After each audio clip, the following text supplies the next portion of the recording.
Break के बाद स्वागत है। खबरों में आगे बढ़ते हैं। समाजवादी पार्टी के राष्ट्रीय अध्यक्ष अखिलेश यादव कानपुर देहात के मुंसा नगर पहुंचे, जहां उनका जोरदार स्वागत किया गया। हजारों की संख्या में जुटे कार्यकर्ता और स्थानीय लोगों ने सपा प्रमुख का गर्मजोशी से स्वागत किया। अखिलेश यादव ने कार्यक्रम स्थल पर मूर्तियों का शिलान्यास किया और जनता को संबोधित करते हुए पार्टी की नीतियों और आगामी रणनीतियों पर बात की। सपा प्रमुख को देखने और सुनने के लिए बड़ी संख्या में भीड़ देखने को मिली, जिससे इलाके में उत्साह का माहौल देखने को मिला है।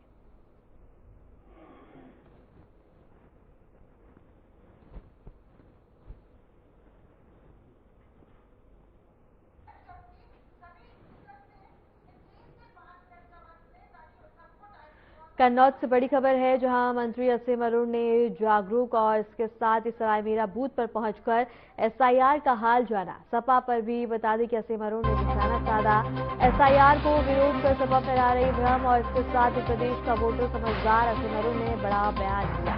इस वक्त की बड़ी खबर बता दें, कन्नौज में केंद्रीय मंत्री असीम अरुण ने सरायमीरा के एक बूथ पर जाकर एसआईआर परियोजना की स्थिति का जायजा लिया और स्थानीय लोगों को जागरूक किया। मंत्री ने कहा कि प्रदेश का वोटर अब समझदार हो चुका है और किसी के बहकावे में नहीं मिलता। उन्होंने सपा पर निशाना साधते हुए कहा कि पार्टी एसआईआर के विरोध में भ्रम फैला रही है, लेकिन जनता इसे समझ गई है। आज सरायमीरा में एसआईआर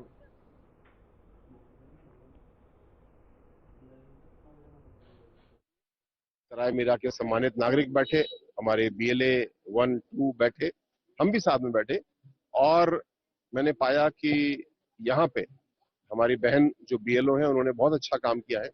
काफी तेज प्रगति हो चुकी है। करीब 150 प्रपत्र भरने के लिए बचे हैं। हमारी कोशिश है कि आज और कल में ही उन प्रपत्रों को हम लोग भरवा दें। ये प्रक्रिया खबर गाजियाबाद से है, जहां जिलाधिकारी रविंद्र कुमार ने बताया कि मतदाता सूची के शुद्धिकरण के लिए चल रही एसआईआर प्रक्रिया को तेजी से आगे बढ़ाया जा रहा है। जिले के 28 लाख से अधिक मतदाताओं में से अब तक करीब 9 लाख लोगों के एसआईआर फॉर्म पूरे किए जा चुके हैं। डीएम ने कहा कि गाजियाबाद तेजी से विकसित होने वाला बड़ा जिला है, जहां लगभग 12.30 लाख औद्योगिक श्रमिक रहते हैं, जिनके पत्ते अक्सर बदलते रहते हैं। ऐसे में सभी पात्र निवासियों का नाम सही रूप से मतदाता सूची में दर्ज होना बेहद ही जरूरी है। जिलाधिकारी ने बताया कि जिन्हें अभी तक फॉर्म नहीं मिला, वे अपनी तहसील या निर्वाचन कार्यालय के सेवा केंद्र से फॉर्म प्राप्त कर उसे जमा कर नाम जोड़ या अपडेट करा सकते हैं।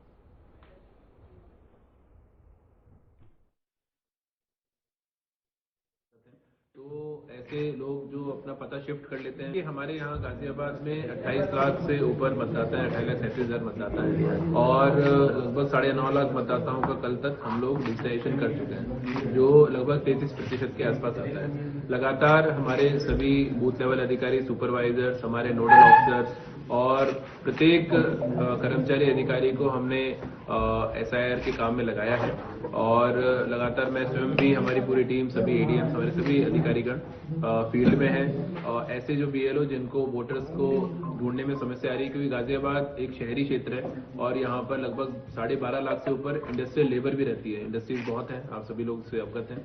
तो ऐसे लोग जो अपना पता शिफ्ट कर लेते हैं, हाल ही में बिहार की लेबर बहुत है यहाँ पर। हाल में बिहार में भी विधानसभा चुनाव हुआ है, तो बहुत सारे लोग जो मेरी इंडस्ट्री से बात हुई है, तो ऐसे लोग जो बिहार के जो लेबर थे, उनके वोट बिहार में थे, तो वो वहाँ पे भी एसआईआर और मतदान के लिए गए थे। तो ये सारे हमारे सामने फैक्टर्स हैं।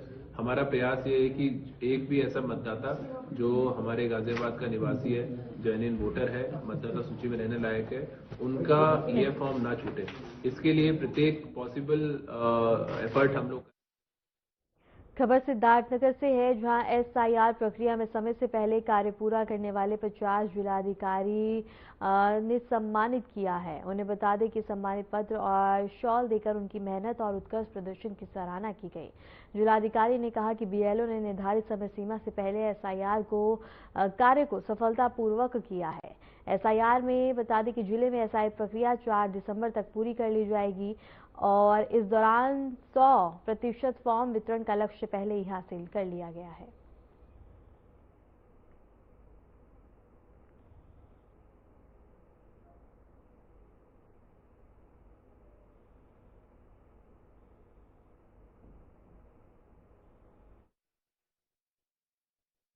जनपद सिद्धार्थनगर में भारत निर्वाचन आयोग के निर्देश के क्रम में स्पेशल इंटेंसिव डिवीजन लगभग 4 नवंबर से 4 दिसंबर तक चल रहा है।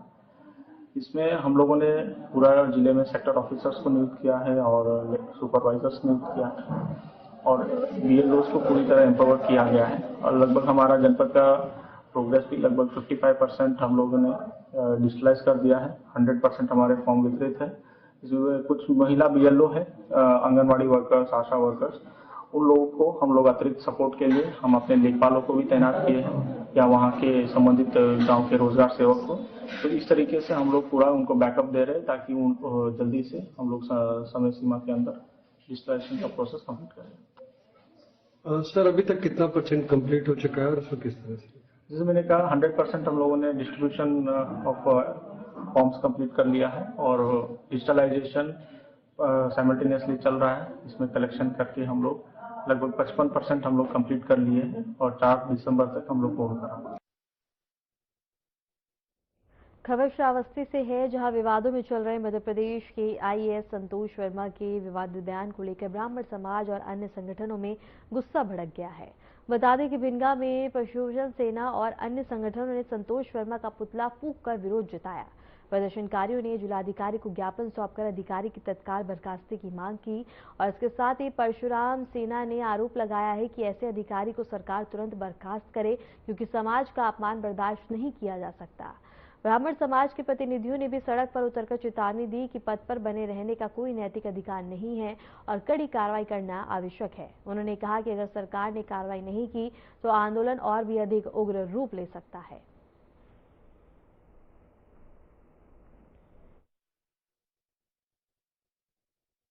जी, आपको बहुत बहुत धन्यवाद आपको कि चैनल के माध्यम से मुझको लोग चंद्र प्रकाश पांडे एडवोकेट और परशुराम सेना के प्रदेश उपाध्यक्ष के पद से इनको जानते हैं। और जो संतोष वर्मा आईएएस कैडर एमपी हैं, वो इसके पहले भी कई बार टिप्पणी कर चुके हैं, गलत बयानबाजी कर चुके हैं और हमारा आपके चैनल के माध्यम से ये निवेदन है, ज्ञात कर रहा हूँ कि उनको सख्त से सख्त कार्रवाई कर उनको बर्खास्त कर उनको प्रथम दृष्टया जो है एफआईआर दर्ज कराया जाना चाहिए और उनकी गिरफ्तारी भी की जानी चाहिए। मैं सरकार से इस बात को महामहिम राष्ट्रपति महोदय से मांग करता हूं कि उनको गिरफ्तारी कर उनके विरुद्ध गिरफ्तारी की जाए, बहुत जल्द गिरफ्तारी की जाए।